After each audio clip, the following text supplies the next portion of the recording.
everyone, welcome to our channel IV Legal. In continuation to our Indian Evidence Act lecture series, in today's video, we are going to talk about section 50 of Indian Evidence Act. तो section 49 हमारी previous video में हमने discuss किया था, जहाँ पर हमने बात करी थी कि opinion as to usage और tenants etc when become relevant. आज section 50 के में discuss करेंगे कि opinion of any relationship when becomes relevant. तो बेसिकली इस सेक्शन को पढ़ के हमको ये समझ में आ रहा है कि कोर्ट को कभी भी कोई ओपिनियन जानना है with respect to relationship between two person, तो उस केस में वो किसके ओपिनियन ले सकता है और किसके ओपिनियन रेलेवेंट माने जाएंगे। आप समझे कि एक पर्सन है और दूसरा पर्सन, सपोज ए हस्बैंड है बी वाइफ है, तो ए और बी का जो रिलेशनशिप है इस रिस्पेक्ट में अगर कोर्ट को कोई ओपिनियन बनाना है तो वो किसी ऐसे पर्सन के ओपिनियन को रेलेवेंट मानेगा जिसके पास इस चीज का स्पेशल नॉलेज होगा। ऑलराइट, तो ये चीज की जनरल अंडरस्टैंडिंग। अब हम बात करेंगे ये सेक्शन किस बारे में बात करता है। सेक्शन बोलता है कि whenever the court has to form an opinion as to relationship of one person with another, सब एक रिलेशनशिप होती है एक मदर और फादर की भी, एक रिलेशनशिप होती है सन और डॉटर की भी, एक रिलेशनशिप होती है फादर और सन की भी, एक रिलेशनशिप होती है हस्बैंड एंड वाइफ की भी। तो whenever the court has to form an opinion with respect to relationship of one person with another, then in that case the opinion of the family member or of any other person expressed by his conduct is relevant. यहाँ पर दो चीजें आपको ध्यान में रखनी है। सबसे पहली चीज कि the opinion of family member और any other person, मतलब बहुत वाइड है, फैमिली मेंबर पर रेस्ट्रिक्टेड नहीं है। ओपिनियन ऑफ फैमिली मेंबर और any other person. Second thing is that opinion is expressed by his conduct, मतलब सिर्फ आपके बोलने से नहीं होगा, क्योंकि आप ऐसा सोचते हो, ऐसा आपका ओपिनियन है, उससे नहीं होगा। That would not be considered as relevant. What will be considered as relevant is कि आपका opinion is expressed by a conduct। अब आपको समझाता हूँ एग्जाम्पल से, ठीक है। then only that opinion will be relevant। तो एग्जाम्पल ये है कि suppose the question is whether A and B are, whether the relationship between A and B is that of husband and wife। ये question है कि A और B क्या इन दोनों की जो रिलेशनशिप है ये एक ऐसा हस्बैंड एंड वाइफ है। अब यहाँ पर एक the fact that the friends treat them as husband and wife and they means their attitude and their treatment towards A and B is always as a husband and wife, that fact is relevant because यहाँ पर उनके friends का जो opinion है वो that opinion कि ये A और B husband and wife है is expressed by the conduct। यहाँ पर conduct क्या है कि they always treat them as husband and wife। आप समझे, दोनों कंडीशन फुलफिल हो गई हैं यहाँ पर। पहला क्या है कि A और B जो हस्बैंड एंड वाइफ है उनकी रिलेशनशिप क्या हस्बैंड एंड वाइफ जैसी है, ये क्वेश्चन था। तो उनके फ्रेंड्स का ये ओपिनियन है कि हाँ ये दोनों हस्बैंड एंड वाइफ हैं। तो फ्रेंड्स मतलब कौन सी टर्म में फॉल हो गया, एनी अदर पर्सन। दो लोग के ओपिनियन रेलेवेंट थे, फैमिली मेंबर या एनी अदर पर्सन, तो फ्रेंड्स यहाँ पर एनी अदर पर्सन में फॉल हो गए।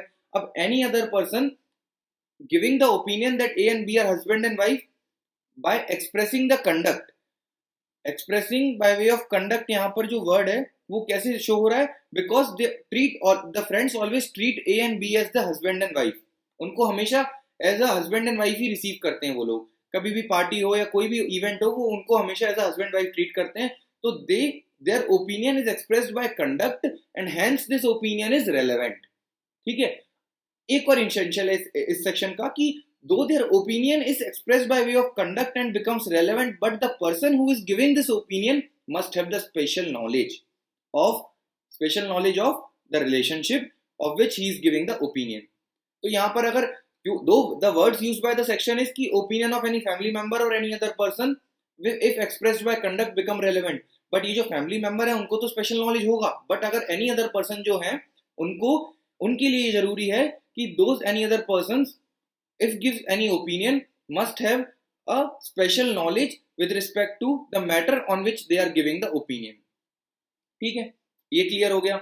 मैरिज की रिलेशनशिप है या वाइफ हस्बैंड वाइफ की रिलेशनशिप है या फिर सन डॉटर की रिलेशनशिप है, ठीक है, या फिर फादर मदर की है, तो उन सब केसेस में फैमिली मेंबर या एनी अदर पर्सन की opinion express by conduct is relevant. अब यहाँ पर एक सवाल आया कि जो डिवोर्स के केसेस होते हैं, ठीक है, डिवोर्स के केसेस में जब जब वैलिडिटी आती है, जब मतलब क्वेश्चन उठता है कि क्या ये मैरिज वैलिड है या नहीं, ठीक है, तो उस केस में इशू क्या आता है, तो उस केस में क्या इस सेक्शन के थ्रू हम प्रूव कर सकते हैं कि हाँ ये रिलेशनशिप थी और ये मैरिज थी, क्या दैट वुड बी सफिशिएंट? तो यहाँ पर एक प्रोवाइजो क्लॉज है इस सेक्शन के अंदर जो बहुत इंपॉर्टेंट है। उस सेक्शन में ये बताया बेसिकली कि the opinion made under this section will not be sufficient to prove the case to prove the marriage in the proceedings under Indian Divorce Act. अगर डिवोर्स के लिए एप्लीकेशन फाइल हुई है, इंडियन डिवोर्स एक्ट में कोई case चल रहा है, तो वहां पर अगर मैरिज प्रूव करना है तो by merely proving as per section 50 will not suffice the purpose of proving that there is a marriage। आप सेक्शन 50 के अकॉर्डिंग अगर किसी अदर पर्सन को बुला के और बाय एक्सप्रेसिंग देयर कंडक्ट अगर आप प्रूव करवा देते हो कि हाँ मैरिज थी, then that would not be sufficient to prove that there was a marriage when the proceeding is under Indian Divorce Act। whenever the proceeding is under Indian Divorce Act, आप marriage को prove करने के लिए section 50 को alone use नहीं कर सकते। You have to make a strong proof, or you have to make you have to show other strong proofs to show that there was a marriage and now they are filing for divorce। all right, तो वहां पर whenever there are cases of cases proceedings going on under India Divorce Act, in those cases in order to prove the marriage, this section alone is not sufficient।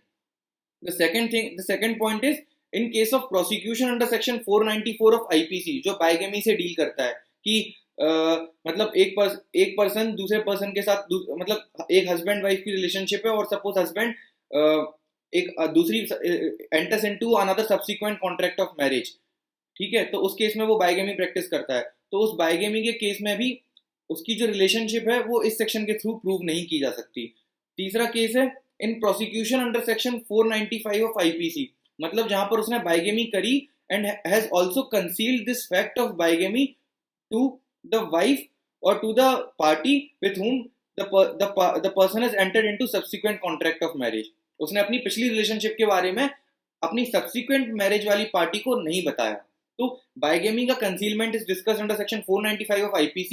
तो any prosecution under section 495 of IPC में भी आप किसी भी relationship को under section 50 के through prove नहीं कर सकते। ये इसके थ्रू प्रूव होगा but only from section 50 is not sufficient, you need further more corroboration to prove the same। फिर all the prosecutions under section 497 that is offense of adultery, उस case में भी आप this section is not sufficient। और in prosecution under section 498 of IPC उसमें भी this section is not sufficient। so in prosecution in all the above mentioned cases strong proof of marriage is necessary। आप सिर्फ section 50 के through relationship of marriage proof नहीं कर सकते, आपको there is a strong burden, there is a burden to show the strong proof of marriage, and then only the marriage would be taken into consideration। or else merely by showing as per section 50 ki haan there was a relationship between the parties because it is shown as per the opinion of family member expressed by the conduct, hence this is relevant and there was a relationship of husband and wife, that is sufficient, but that is not sufficient in the cases of section 494, 495, 496, 497 and 498 of IPC or under any other proceeding going on under Indian Divorce Act। उन सब cases में आप marriage को इस section के through prove नहीं कर सकते, बाकी अदर केसेस में आप इस सेक्शन के थ्रू किसी भी पर्सन की रिलेशनशिप को प्रूव कर सकते हैं। So this was all about section 50। अब हम बात करेंगे सेक्शन 51 की in our next video. Till the time, bye bye and take care. और हाँ, अगर आपको वीडियो पसंद आई then don't forget to subscribe our channel and hit the bell icon for regular updates। Goodbye, thank you।